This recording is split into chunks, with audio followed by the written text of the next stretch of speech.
কি গহীন বন রে বাবা, কেমন গা ছমছমে পরিবেশ। মনিবের থেকে পালিয়ে কেন যে এই বনে এলাম, এখন তো প্রাণটাই মনে হয় যায়। কারো খপ্পরে না পড়লেও ভয়ে হয়তো মরে যাব। এর চেয়ে তো আমার দুষ্টু মনিবেরই খামার ভালো ছিল। ওরে বাবা রে, আর যে পারছি না, খিদেই যে আমার প্রাণটা যায়। সকাল থেকে আড়ি পেতে বসে আছি, কিন্তু একটা শিকারও পেলাম না। আজ বুঝি অভুক্তই থাকতে হবে। আয় বাবা, কেউ একটা সামনে আয়। এই তো পেয়েছি। বলতে না বলতেই, কে বাবা তুমি? তোমাকে দিয়েই তাহলে আজ আমার পেট পূজা হবে। ও বাবা গো, যমরাজ তো আমার সামনেই দাঁড়িয়েছিল, তা তো দেখতে পাইনি গো। এবার বুঝি প্রাণটাই গেল। তাই রে না, অভুক্ত থাকতে আর হবে না। ওহ, খুশিতে যে আমার নাচতে ইচ্ছা করছে। এই তেলওয়ালা মুরগি, সারা শরীর যে মাংসে থলথল করছে। কোথায় ছিলে বাবা তুমি? খেয়ে দিয়ে শরীরটা যা করেছো, ওহ, একেই বলে সবুরে নেওয়া ফলে। তোমাকে আস্তানায় নিয়ে বেশ মজা করে খাবো। তাই রে না, অভুক্ত থাকতে আর হবে না। এই দুষ্টু শিয়ালটা তো দেখছি কোনো মুরগিকেই আস্ত থাকতে দেবে না।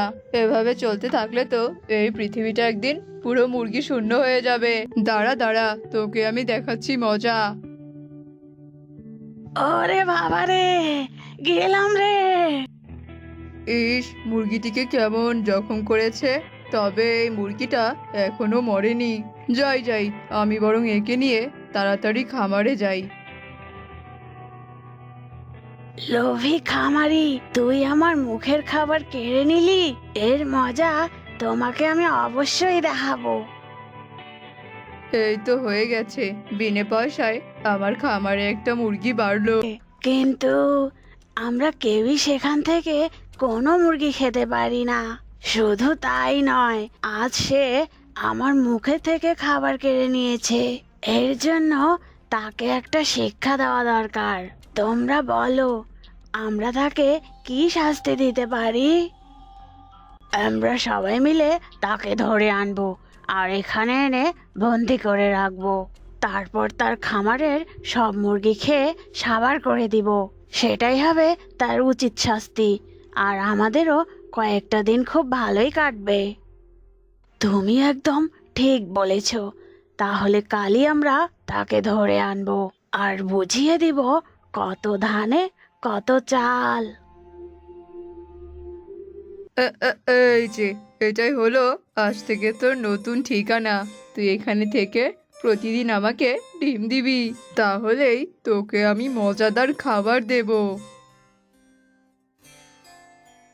কে ভাই তুমি? তুমি এই নরকে কোথা থেকে এলে বলো তো? একে নরক কেন বলছো? হ্যাঁ, নরকই তো, কারণ এই খামারি যে ভীষণ লোভী। আমাদের যা খাবার দেয়, ডিম চাই তারও অধিক। কি যে করে না, কিছুই বুঝি না। তা তুমি কোথা থেকে এলে বলো তো? কি বলবো ভাই, আমিও যে এক লোভী খামারির খামারে ছিলাম, সেখান থেকে পালিয়ে আসি তোমাদের এই পাশের বনে। আর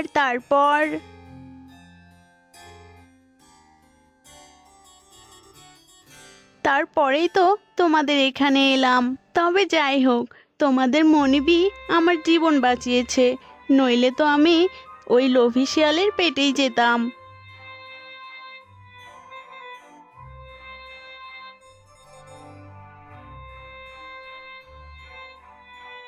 এই লোভীটা এখানেই থাক। এই পুচকে, তুই একে পাহারা দিবি। আমরা সবাই শিকারে যাচ্ছি, তুই চিন্তা করিস না। আমরা তোর জন্যেও খাবার নিয়ে আসবো। মুরগি ভাই, ও মুরগি ভাই, সামনে যে তোমাদের অনেক বিপদ গো। কেন, কি হয়েছে পাখি ভাই? কি আর বলবো দুঃখের কথা, তোমাদের মালিককে যে ওই দুষ্টু শিয়ালরা বন্দি করে রেখেছে, আর তোমাদের মালিককে বন্দি করে তোমাদের ধরে নিয়ে যাওয়ার ফোন দিয়ে আসছে। আমি গেলাম গো, তোমরা যদি পারো তাহলে পালাও। বন্ধুরা, তোমরা সবাই শোনো, আমাদের ওই মনিবকে দুষ্টু শেয়ালরা বন্দি করে রেখেছে। এখন আমাদের উচিত আমাদের মনিবকে রক্ষা করা। সে তো আমাদের অনেক কষ্ট দেয়, তার থেকে ভালো চলো আমরা সবাই মিলে এখান থেকে পালিয়ে যাই। সে আমাদের কষ্ট দিলেও আমাদের খাবার দেয়, আর আমরা এখান থেকে পালিয়ে গেলে ওই দুষ্টু শেয়াল আমাদের ধরে ধরে খাবে। আমরা যদি মনিবকে উদ্ধার করি, ওই দুষ্টু শেয়ালের দল আমাদের কিছুই করতে পারবে না। কিন্তু আমরা ওই শিয়ালের সঙ্গে কি করে লড়াই করব, আর কি করেই বা আমাদের মনিবকে উদ্ধার করব? আমার মাথায় একটা বুদ্ধি এসেছে, তোমরা সবাই মনোযোগ দিয়ে শোনো।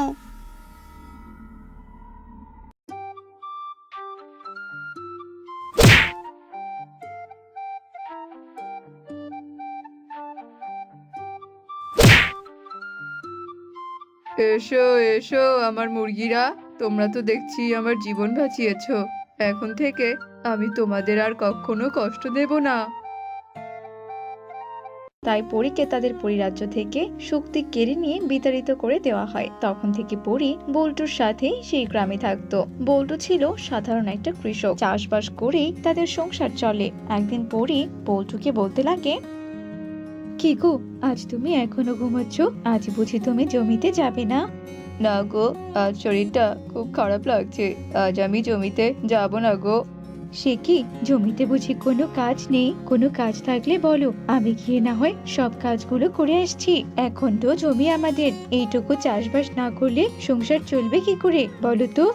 আজ জমির ঘাসগুলো পরিষ্কার করার দরকার ছিল, কিন্তু আমি তো আজ উঠতেই পারছি না গো। আহা, তোমাকে অত উঠতে হবে না, তুমি এখানে বিশ্রাম করো, আজ আমি গিয়ে জমি পরিষ্কার করে আসছি। এরপর পরে তাদের চাষের জমিতে যায় আর ঘাস পরিষ্কার করতে থাকে। এভাবেই তাদের দিন কাটতো। একদিন আমি ভাবছি এবার আমি জমিতে বেগুনের চাষ করব গো।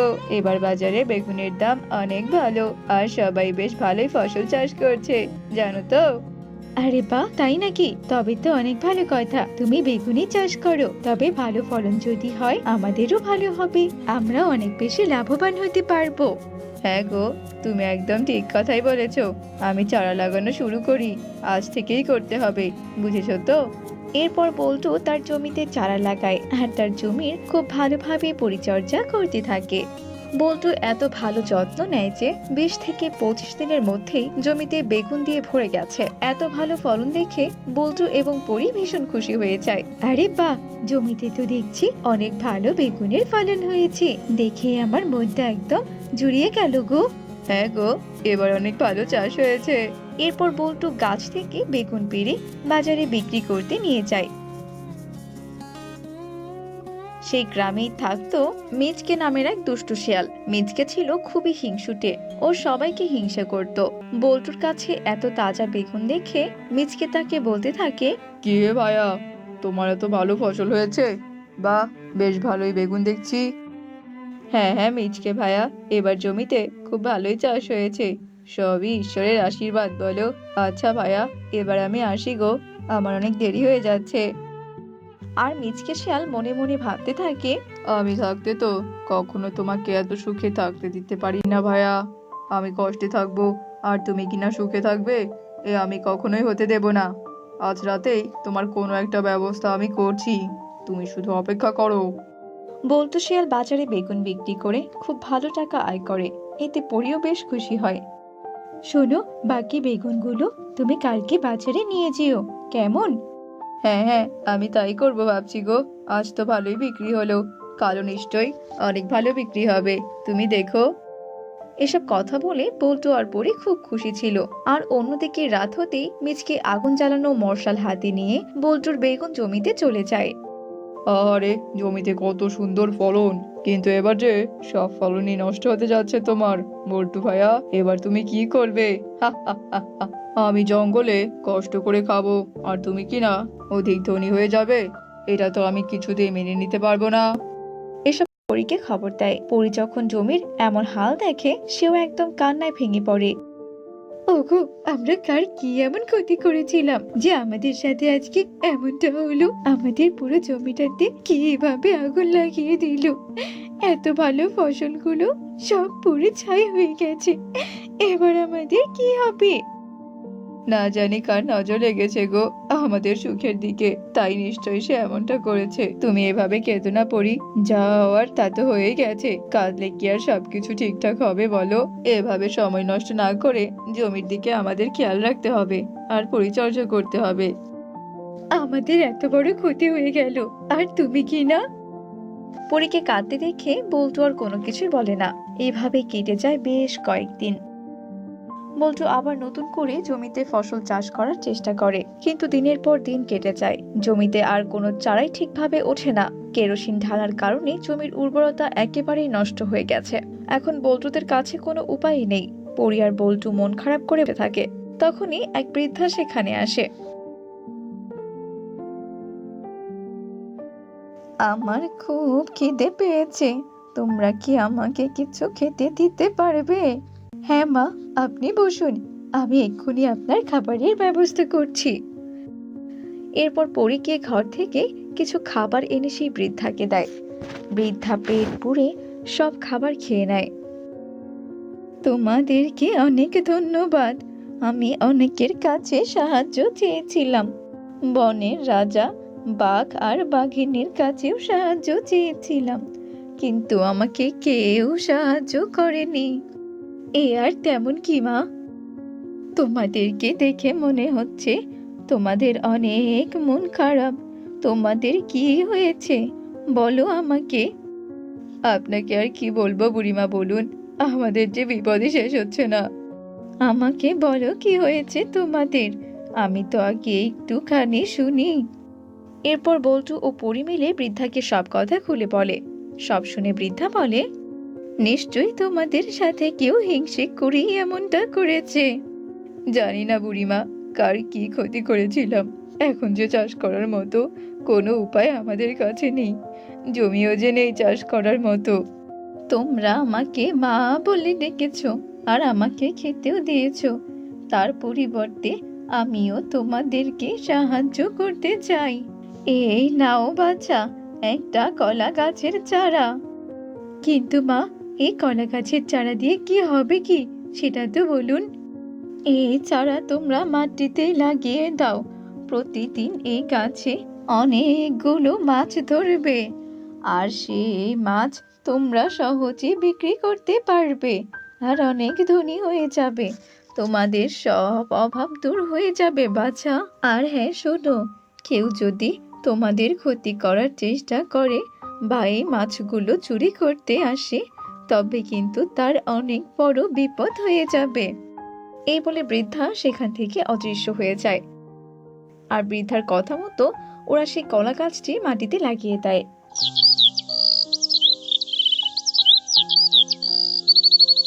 আর পরদিন সকাল হতে ওরা দেখতে পায় বৃদ্ধার দেয়া সেই কলা গাছে অনেকগুলো মাছ ধরে আছে।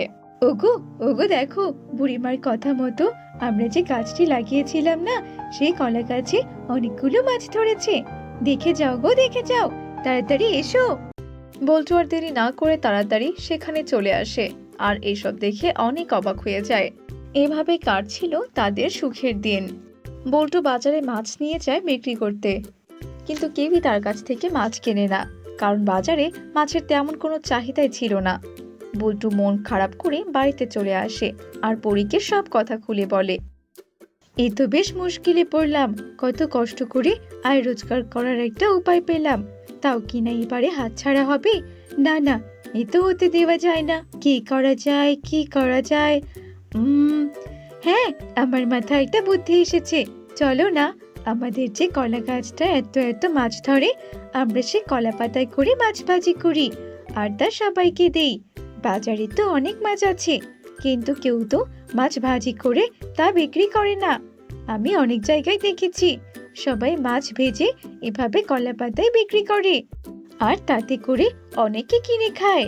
আমি একবার ট্রাই করে দেখতে চাই, যদি আমাদের বনেও এমন কোনো দোকান হয় তাহলে আমার মনে হয় সবাই আমাদের দোকানে ভিড় জমাবে। আরে বাহ, তুমি তো বুদ্ধিটা একদম খারাপ দাওনি শিয়ালিনী। চলো চলো, আমরা তবে তাই করি। এরপর শিয়াল ও শিয়ালিনী দুজনে মিলে কলা গাছ থেকে বেশ কিছু কলা পাতা এবং মাছ নিয়ে একটা সুন্দর দোকান তৈরি করে। আর সেই দোকানে তারা মাছ গরম তেলে ভেজে তা কলা পাতায় করে বিক্রি করতে থাকে। বেশ কিছুক্ষণের মধ্যে তাদের দোকানে অনেক ভিড় লেগে যায়। সবাই তাদের থেকে কলা পাতায় মাছ ভাজা খেতে থাকে। এসব দেখে মিচকে বলতে থাকে, আরে আরে, এদের কত ক্ষতি করার চেষ্টা করছি, কিন্তু এরা তো দেখছি কিছুতেই দমছে না। এরা এত এত মাছ ঠিক কোথায় পাচ্ছে? ওদের তো তেমন কোনো পুকুরও নেই। না, ব্যাপারটা আমাকে দেখতে হচ্ছে। সেদিন রাতে শিয়াল ও শিয়ালিনী তাদের বাড়িতে ফিরে আসে আর তারা বাড়ির ভেতরে গল্প করতে থাকে, কারণ তাদের আজকে অনেক টাকা লাভ হয়েছে। আর এই দিকে মিচকে তাদের বাড়িতে গিয়ে দেখে বড় একটা কলা গাছে অনেকগুলো মাছ ধরে আছে। ও, তবে এই ব্যাপার, এই কলা গাছের পাতা আর এই মাছ দিয়ে কিনা ওরা তো ধনী হবে। দাঁড়া, তোদের ধনী হওয়ার উপায় আমি খোঁজাচ্ছি। এইসব কথা বলে যেই না মিচকে কলা গাছে হাত দেবে, অমনি তার শরীরে আগুন লেগে যায়। এভাবে মিচকে তার পাপের শাস্তি পায়, সে অদৃশ্য হয়ে যায়। অথচ ঘরের ভেতর বল্টু এবং তার পরিবউ কেউই এসবের কোনো কিছুই জানতে পারে না। এভাবেই কলা পাতায় মাছ ভাজা বিক্রি করে সুখে শান্তিতে বল্টু ও পরীর দিন কাটছিল। তুমি একদম ঠিক কথা বলেছ আমার সোনা বউ। চলো চলো, ঘুমিয়ে পড়ি, অনেক রাত হয়েছে যে। ওগো, সকাল সকাল তুমি না খেয়ে কোথায় চললে গো? বউ, ট্রাক্টর নিয়ে যে জমি চাষ করতে যাব। আজ আবার দুজনের জমি চাষ করতে হবে, তাই তো তাড়াতাড়ি বেরিয়ে পড়তে হবে। আজ আমি খাবো না গো। তাই বললে কি হয় নাকি গো? না খেলে কাজ করবে কি করে? এসো এসো, না খেয়ে আমি তোমাকে কিছুতেই বেরোতে দেব না। এসো গো এসো। শিয়ালের বউ শিয়ালকে টেনে ঘরের ভেতরে নিয়ে যায় আর খাবার খাইয়ে দেয়। এভাবে শিয়াল তার বউকে নিয়ে বেশ সুখে শান্তিতে দিন কাটাচ্ছিল। দেখতে দেখতে কয়েক মাস কেটে যায়। এদিকে শিয়ালের বউ গর্ভবতী হয়। ও মা গো, ব্যথা, আমাকে বাঁচাও গো। ও গো, আমার পেটে যে ভীষণ ব্যথা হচ্ছে।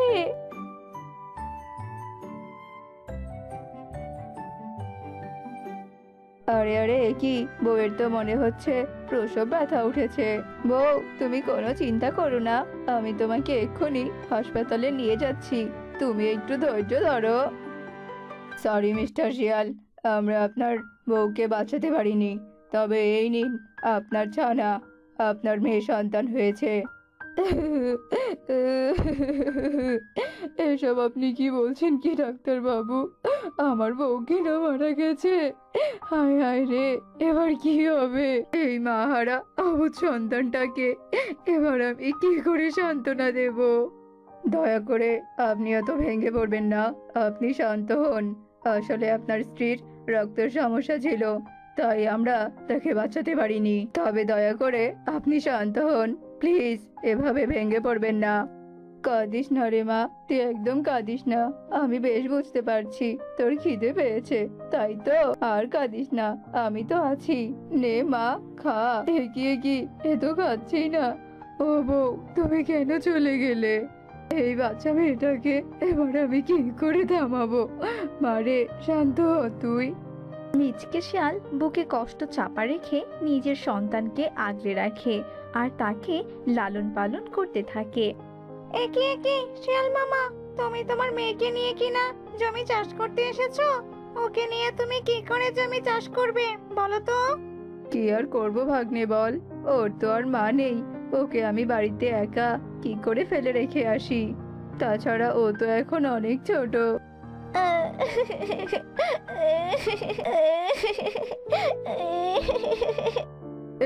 কি মা, তোর আবার কি হয়েছে? ও, বুঝতে পেরেছি, খিদে পেয়েছে বুঝি। দাঁড়া দাঁড়া, আমি তোকে ফিটার খেতে দিচ্ছি। এই নে মা, খা সোনা, খা। বলছি কি শিয়াল মামা, এই বাচ্চাটাকে সামলানো, তারপর আবার নিজের কাজ, তোমার পক্ষে এসব করা একেবারেই সম্ভব নয়। বাচ্চাদের তো অনেক যত্ন নিতে হয়, তুমি ছেলে হয়ে সেসব পারবে না। আমি বলছি কি, তুমি বরং আরেকটা বিয়ে করো, তাহলে আর তোমাকে এত কষ্ট করতে হবে না। না না ভাগ্নে, আমি আর বিয়ে করতে পারবো না। আমি যে আমার বউয়ের শোক এখনো কাটাতে পারিনি। কত ভালো লক্ষ্মীমন্তর বউ ছিল আমার, এত তাড়াতাড়ি সে যে আমাকে ছেড়ে চলে যাবে সেটা তো আমি ভাবতেই পারিনি। তার কথা ভাবলে আমার খুব কষ্ট হয়। সেসব তো বুঝলাম, কিন্তু তোমার সন্তানের ব্যাপারটা তুমি একবার ভেবে দেখো। মা না হলে কি আর চলবে বলো? সন্তানের সব দায়িত্বই তো তার মায়েরাই পালন করে। আচ্ছা আচ্ছা, সে না হয় আমি চিন্তা করে দেখবো রে, কি করা যায়। এখন আমি চলি রে, জমি চাষ করে আবার মেয়েটাকে নিয়ে বাড়ি ফিরতে হবে। সারাদিন কাজ করার পর মিচকে যখন তার মেয়েকে নিয়ে বাড়ি ফিরছিল, এমন সময় মিচকে একটি গাছের নিচে একটা আহত বাঘিনীকে পড়ে থাকতে দেখে। বাঘিনী রক্তাক্ত অবস্থায় মাটিতে পড়েছিল। আরে আরে, এটা বাঘিনী মামি না? তবে এমন রক্তাক্ত অবস্থায় মাটিতে পড়ে আছে কেন? না, একবার গিয়ে তো দেখতে হচ্ছে। বাঘিনী মামি, ও বাঘিনী মামি, তোমার এই অবস্থা কি করে হলো গো? আমার অবস্থা যে খুব খারাপ ভাগ্নে। আমাকে একটা সিংহ আক্রমণ করেছিল। আমি মনে হয় আর বাঁচবো না শিয়াল ভাগ্নে। ভাগ্নে, আমি তোকে একটা দায়িত্ব দিতে চাই। আজ থেকে আমার এই সন্তানের দায়িত্ব তোর। তুই ওকে একটু আগলে রাখিস। আহ হায় হায়, এটা আবার কি হলো? বাঘিনী মামি তো মরেই গেল। হায় হায়, এবার কি হবে? বাঘিনী মামি কত ভালো ছিল। এবারে এতিম ছানাটার কি হবে? হরিণ দিদি, বাঘিনী মামি তো তার ছানার দায়িত্ব আমাকেই দিয়ে দিল, কিন্তু আমার তো নিজেরই একটা ছানা আছে। এদিকে তো আমারও বউ নেই। দুটো সন্তানের দায়িত্ব নেওয়া আমার পক্ষে অনেক কঠিন হয়ে যাবে গো। তাই বলছি কি, তুমি এই সন্তানের দায়িত্ব নাও। না না শিয়াল দাদা, আমি তো নিজেই ঠিক মতো চলতে পারি না। আমি আবার এই ছানার দায়িত্ব কে করে নেব? না না, আমি পারবো না। ঠিক আছে, তাহলে আর কি করার, আমি বরং এই বাঘের ছানার দায়িত্ব নিলাম। আজ থেকে আমার দুটো সন্তান, আমি তোদেরকে বড় করবই রে। তোরা কোনো চিন্তা করিস না ছানারা। কি রে, আবার কাঁদছিস কেন? খিদে পেয়েছে বুঝি? দুই সন্তানের যত্ন নিতে নিতে মিচকে কাজে যাওয়ার সময় পায় না। না না, এভাবে তো কিছুতেই চলতে পারে না। দুই সন্তানের পিছনে সময় দিতে দিতে এদিকে যে আমার কাজে যাওয়াই হচ্ছে না। দুই সন্তানকে কাজে না গেলে আমি দুই সন্তানকে খাওয়াবো কি? না, এবার তো মনে হচ্ছে আমাকে একটা বিয়ে করতেই হবে। আরে কাঁদিস না মা, কাঁদিস না। এই তো আমি সোনারা, এই তো আমি তোদের বাবা। আর কাঁদিস না।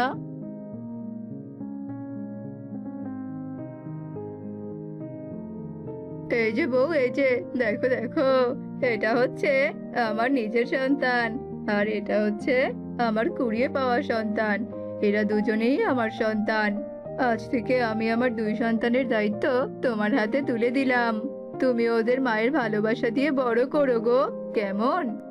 ঠিক আছে গো, তুমি এ নিয়ে কোনো চিন্তা করো না। আমি ওদের এমন ভালোবাসবো যে ওরা জীবনেও বলতে পারবে না। অনেক ভালোবাসবো। এবার দাও তো দাও, আমার কোলে একটু ওদেরকে দাও তো, আমি একটু আদর করি। সোনামণিরা, তোরা মন ভরে ফিটার খা, আর আমি বরং কাজে চলে যাই। আজ থেকে তোদের যত্নের আর কোনো কমতি হবে না, কারণ এখন যে তোদের মা এসে গেছে। আমি যাই রে সোনা, তবে তোরা এবার থাক। একে কি, ছি ছি ছি ছি ছি ছি, তোরা দুটো মেয়েকে না বিছানায় হিসু করে দিয়েছিস। ছি ছি ছি ছি, এখন তো এগুলো আমাকেই পরিষ্কার করতে হবে। শয়তান মেয়েরা, তোরা কি না বিছানা নষ্ট করে দিয়েছিস? সারাদিন শুধু খাওয়া আর বিছানা নষ্ট করে দেওয়া তোদের, তাই না? দাঁড়া দাঁড়া, তোদের আমি খাওয়াচ্ছি। কান্না কর কান্না কর, আরো বেশি বেশি করে কান্না কর তোরা। ওই বেটা শিয়াল কি ভেবেছে কি, হ্যাঁ আমি এখানে এসেছি তোদের সেবা যত্ন করতে? হ্যাঁ, আমি তো এসেছি ওই বেটা শিয়ালের সম্পত্তির লোভে। বুঝেছিস তো তোরা? বেনি, বেনি, চল চল আমরা একটু বল খেলি। এখন তো মা নেই, মা আসলে আবার আমাদেরকে কাজে লাগিয়ে দেবে। চল চল। আচ্ছা আচ্ছা, তাহলে চল বোন। এই তোরা কিনা সব কাজ ফেলে রেখে এভাবে খেলা করছিস? দাঁড়া, আমি তোদের দেখাচ্ছি মজা।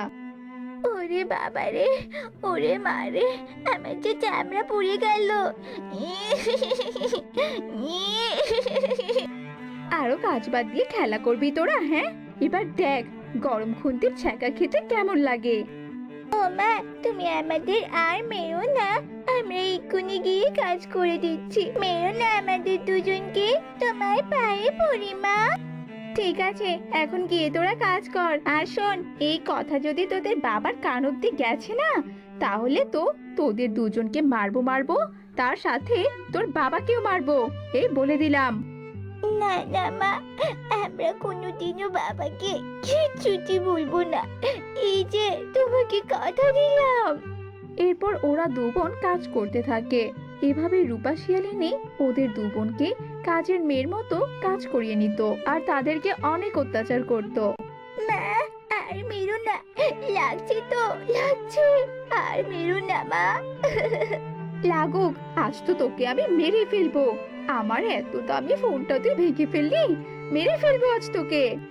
মা, তুমি আর বোনকে মেরো না, বোন তো ইচ্ছে করে হাত থেকে ফোনটা ফেলেনি, হাত ফুসকে ফোনটা পড়ে গেছে। মেরো না মা, দয়া করে আর মেরো না, মেরো না বোনকে। বোনের হয়ে তুই ওকালতি করতে এসেছিস? দাঁড়া, মার খা তুই। রূপা শিয়ালিনী শিয়ালের ছানাকে মারতে থাকে।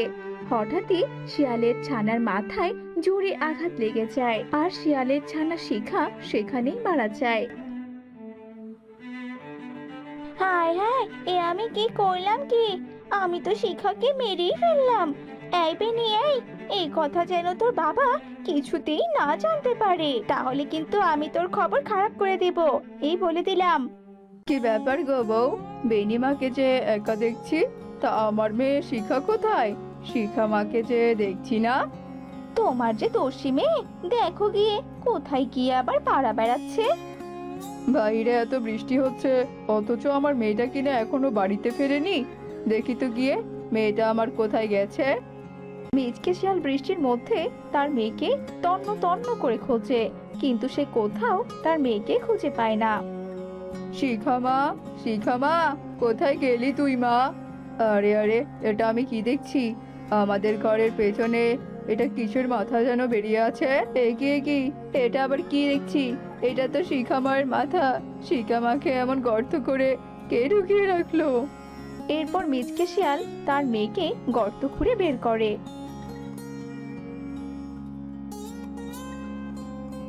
বউ, এবার আমি সবটা বুঝে গেছি। তুমি এত নীচ, ছি! তুমি কি না আমার মেয়েটাকে মেরে ফেললে? ছি বউ, ছি! না মানে, আসলে চুপ, একদম চুপ। আমি আগে আন্দাজ করেছিলাম যে তুই আমার মেয়েদের ওপর অত্যাচার করিস, কিন্তু আমি ভেবেছিলাম হয়তো তুই একসময় ভালো হয়ে যাবি, কিন্তু না, শেষমেশে কিনা তুই আমার মেয়েটাকে একদম মেরে ফেললি। ছি! তোর মতো খুনিকে আমি আর দেখতে চাই না। আমি তোকে পুলিশের হাতে এক্ষুনি তুলে দেব। তুই একটা খুনি। আমি এক হতভাগা বাবা, আমি নিজের বউ সন্তান সব হারিয়ে ফেললাম। আজ থেকে আমি এই কুড়িয়ে পাওয়া সন্তানকে নিয়েই বেঁচে থাকবো। আয় মা বেনি, আমার বুকে আয়।